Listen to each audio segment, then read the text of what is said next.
When a wildfire burned out of control in late May, more than 800 people of Fort Chipewyan, north of Fort McMurray, were forced from their homes. I did get emotional, thinking, God, please make sure our community's safe. With no summer road access, the community had to be evacuated by air over 3 anxious days. Even though Indigenous people only make up 5% of the Canadian population, they make up 42% of wildfire evacuees. So it's a really disproportionate impact on those communities. With that impact only expected to intensify, wildfire researcher Amy Cardinal Christensen believes it's time traditional Indigenous ways of managing Canada's forests are restored. But when you're actually living on that land, you can really see, okay, now's the time to burn. What they did with fire was basically to bring things closer to them. So they would produce like a mosaic on the landscape.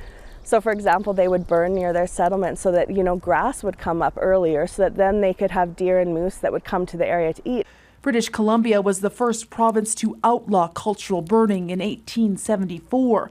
The rest of Canada followed in the early 1900s.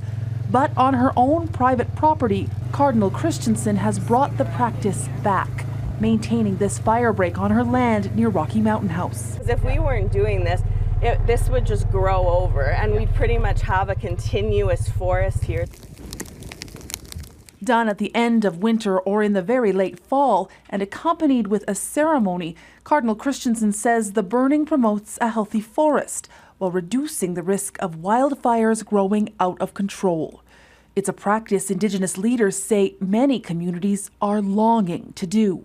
If we were to have more access in the ceremonies, you would see a big change for the better. I can't walk around like I used to when I was a kid because the forest is too dense. Parks Canada has started to work with Indigenous partners to bring cultural burns and other traditional practices back.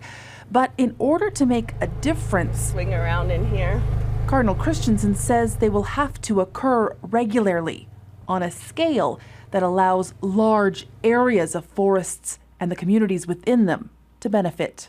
Heather Yourex-West, Global News, near Rocky Mountain House, Alberta.